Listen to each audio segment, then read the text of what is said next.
Jadi tuan-tuan sekalian, maka Tuhan Allah bagi tahu bahawa apa yang kita kena tahu ialah kita kena tahu apa yang menimpa kita sebenarnya disebabkan dosa kita.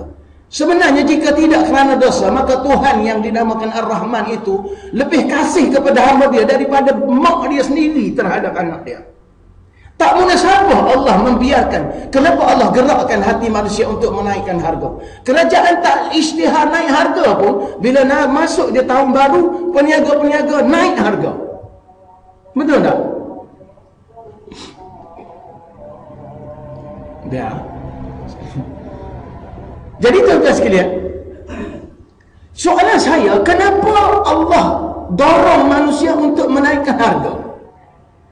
Apa lagi kalau yang kerajaan isytihar? Baik, yang kerajaan isytihar, kenapa Allah dorong kerajaan sehingga sanggup berbuat begitu? Kenapa Allah buang perasaan simpati daripada kerajaan? Contohnya lah, jangan marah, bahasa dia. Kenapa Allah buang perasaan ihsan daripada manusia sehingga semua sekali pakat nak naik harga? Sehingga kalau tak naik harga tu tak boleh. Saya rasa dekat Nilam Puri je yang payah naik harga sikit. Sebab mungkin Allah bagi ihsan kat sini. Makanan pun masih murah tapi dah ada yang mahal. Betul tak? Dah ada. Jadi tuan-tuan sekalian, Tuhan kata sebenarnya itu dipanggil al-fasad. Dengan sebab apa? Berlaku di daratan, di lautan. Dengan sebab usaha tangan manusia.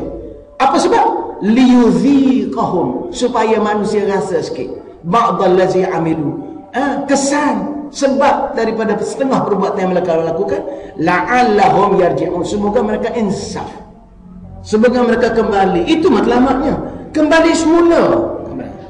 Maka sebenarnya ini dia sunnatullah, sistem Allah dah pada umat-umat yang dulu yang lalai daripada peringatan dia, maka yang mengurangkan syariatnya, yang menceroboh hukum-hukum hududnya, maka bila kita menceroboh hukum Allah, kita membantai syariat-syariat Allah, maka benda-benda macam ni tuan-tuan akan berlaku.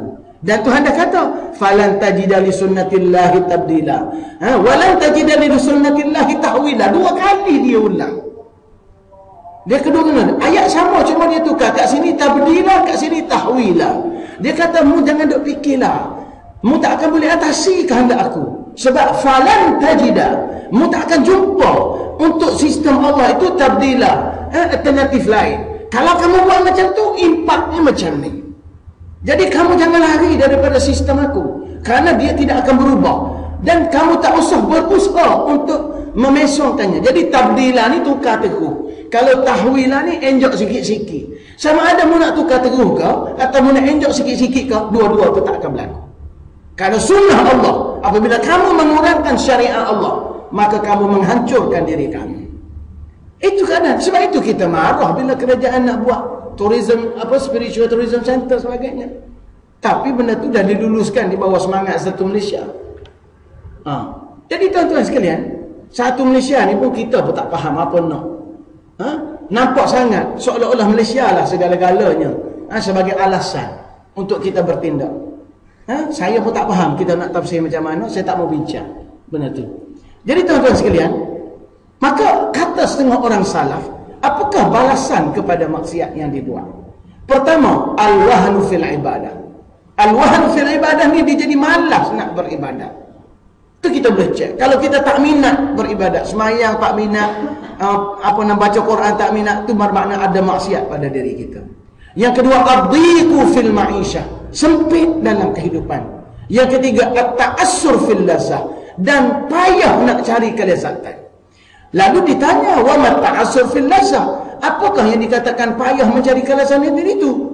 Kata as-salaf, yakni la yusadifu lazzata halalin, tidaklah seseorang itu bertemu suatu kelezatan yang halal illa ja'ahu man yanqusha alaihi, melainkan akan datang terus orang yang akan mengurangkan kelezatan itu. Maknanya baru je dapat bonus, terus barang naik. Tengok, bila kerajaan isytihar bonus saja, harga barang terus naik. Baru je kerajaan sibuk-sibuk bagi bering, tiba-tiba terus barang naik. Mana datang sikit je kelezatan yang halal, terus dia datangkan orang yang mengurangkan kelezatan itu.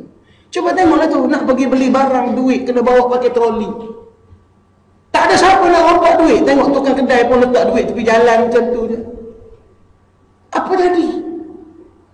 Apa jadi? Berat troli tu bawa duit. Barangkali boleh belilah satu tin biskut. Baik. Maka Imam Syafi'i kata apa sebagai penyelesaian? Imam Syafi'i kata, iza kunta fi ni'matin fari'ha. Bila kamu berada dalam satu nikmat, maka jaga nikmat tu. Jaga apa? Jangan buat dosa. Fa innal ma'asi tuzilun ni'am. Tuzilun ni'am. Kerana sesungguhnya dosa yang kamu buat itu akan menghilangkan nikmat. Wa dawim 'alaiha bi syukrillah. Dan sentiasalah dengan nikmat itu kamu syukur kepada Allah. Fa innal ilah sari'un niqami. Karena kalau kamu tak bersyukur, sesungguhnya Allah itu cepat membantai kamu. Jadi jaga dosa. Petua kita jangan buat dosa. Jadi tuan-tuan sekalian, yang kedua ialah tabzir, iaitu pembaziran. Saya sebutlah sikit. Ini antara contoh pembaziran yang perlu diubah. Maaflah, saya tak boleh tunjuk Menara Kuala Lumpur, nanti kena marah. Saya tunjuk Dubai. Dia panggil Al-Burjul Malaki, Burjul Arab. Ini tuan-tuan sekalian, menara ini apa faedah dia? Untuk menunjukkan bermegah. Sebab itu dia buat dalam bentuk kapal layar, seolah-olah itu kapal layar mendarat di Dubai lah kononnya. Tuan-tuan tahu nak naik kepada atas tu, dia tak boleh pakai lift, dia kena pakai train, kereta api. Nak naik atas tu, dia kena pakai kereta api laju. Daripada bawah nak naik atas tu kena pakai kereta api laju. Kalau lift saja tak cukup, putus tali sebab tinggi sangat. Sampai begitu sekali. Baik. Jadi ini saya nak bagi tahu, kalau duit ini dibahagi kepada seluruh umat Islam dalam dunia, berapa ramai orang Islam tak miskin. Ni pergi buat kat situ, siapa dia boleh bagi duduk? Orang miskin boleh duduk. Orang kaya boleh duduk. Kemudian tengok kereta. Perlu ke manusia mempunyai kereta sampai begini? Tapi dah masuk Malaysia. Ferrari dah melambak. Makna orang kaya tidak berkongsi kekayaan. Tapi kita bila jawab gitu, orang kata itu harta dia, ikut dia. Itulah salah kita. Harta dia, kita tak rasa itu harta Allah. Tuan-tuan punya Ferrari ni, kalau dia ambil duit tu, share je kepada orang miskin. Tuan-tuan tahu tak, minimum servis Ferrari 10,000. Minimum servis. Tukar selenda, tukar air filter, lepas tu cek angin sikit, semua-semua barangkali 10,000. Kalau bagi kita boleh berapa ekor lah. Dia jatuh. Betul tak? Kemudian tengok baju. Macam bidadari dalam syurga. Dengan labucinya. Apa semua sekali.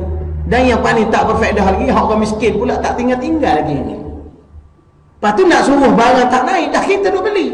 Kerajaan naik harga pun kita beli. Sekarang sekotak rokok menyamai harga seekor ayam. Atau 2 ekor ayam. Bawa anak pergi makan KFC lah, pergi McDonald ke,